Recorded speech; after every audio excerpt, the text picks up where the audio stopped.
Terima kasih, jumpa kembali. Kali ini kita akan membahas seri pemotongan dan pemungutan pajak. Yang akan kita bahas kali ini yaitu pajak penghasilan pasal 23. Nah, dalam PPh pasal 23 sesuai dengan amanat pasal 23 ayat 1 Undang-Undang PPh, yang ditunjuk sebagai pemotong PPh pasal 23 yaitu yang pertama badan pemerintah, kedua subjek pajak badan dalam negeri, yang ketiga penyelenggara kegiatan, lalu bentuk usaha tetap, dan perwakilan perusahaan luar negeri lainnya.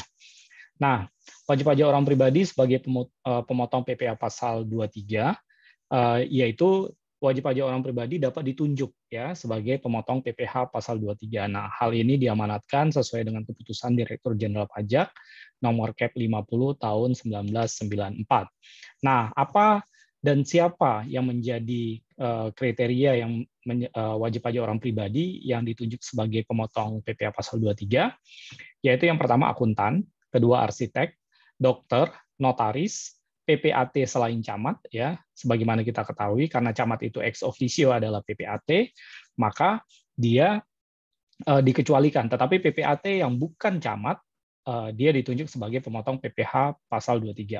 Lalu pengacara dan konsultan yang melakukan pekerjaan bebas. Nah, selain itu ada juga orang pribadi yang menjalankan usaha yang menyelenggarakan pembukuan. Nah, wajib pajak orang pribadi sebagai pemotong PPh pasal 23, dia wajib memotong PPh pasal 23 atas pembayaran berupa sewa.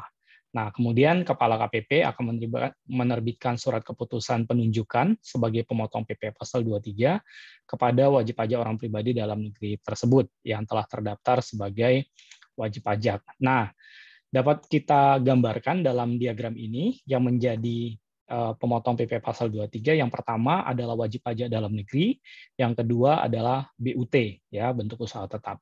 Lalu wajib pajak dalam negeri kita bagi lagi menjadi dua, yaitu wajib pajak badan dan wajib pajak orang pribadi. Selanjutnya, apa yang menjadi objek dari PPh pasal 23? Ya, secara umum kita bagi. Yang pertama adalah dividen, yang kedua adalah bunga, kemudian royalti, lalu hadiah, penghargaan, bonus, dan sejenisnya, selain objek PPh pasal 21. Ya. Lalu sewa, selain objek PPh pasal 4 ayat 2. Ya. Nah, jadi sewa yang menjadi objek PPh 23 itu adalah sewa sehubungan dengan penggunaan harta, selain dari tanah dan atau bangunan. Ya.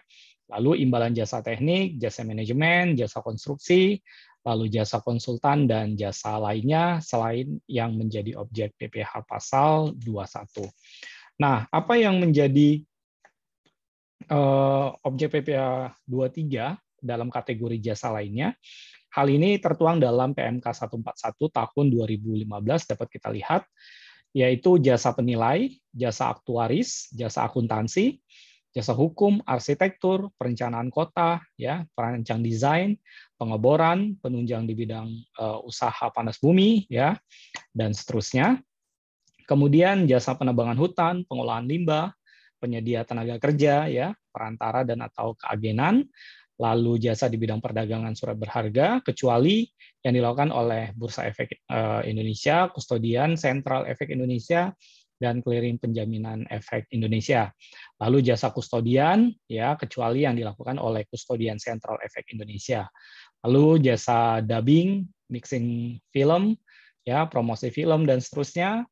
Lalu jasa sehubungan dengan software atau hardware sistem komputer, ya, dan seterusnya. Lalu jasa instalasi pemasangan mesin, peralatan listrik, telepon, air, gas, AC, dan atau TV kabel. Ingat, selain yang dilakukan oleh wajib pajak yang ruang lingkup di bidang konstruksi dan mempunyai izin atau sertifikasi pengusaha konstruksi, ya. Jadi ini juga berhubungan dengan poin berikutnya, yaitu jasa perawatan. Jadi jasa instalasi pemasangan, lalu jasa perawatan, perbaikan, pemeliharaan. Nah, selain yang memiliki izin atau sertifikasi.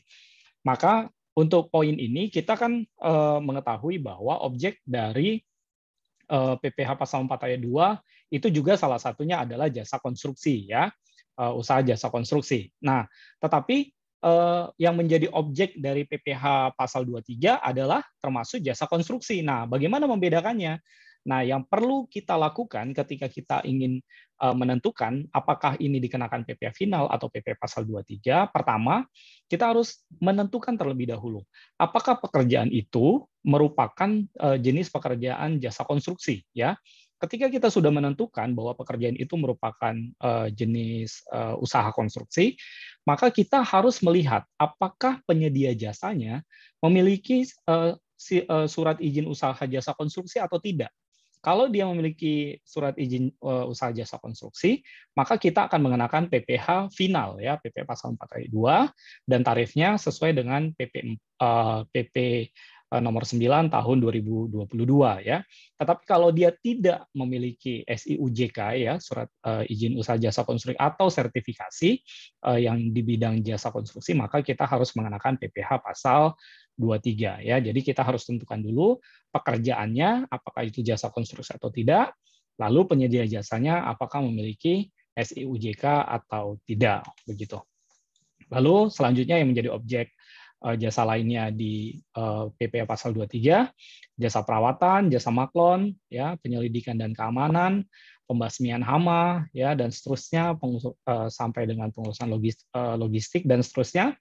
Lalu jasa pengepakan, pengelolaan parkir, ya, penyondiran tanah, jasa dekorasi, pencetakan, dan seterusnya. Lalu ada jasa pengangkutan atau ekspedisi kecuali yang telah diatur dalam pasal 15 Undang-Undang PPh. Nah, sebagaimana kita ketahui, jasa pengangkutan itu juga merupakan objek dari PPh pasal 15. Nah, bagaimana cara menentukannya?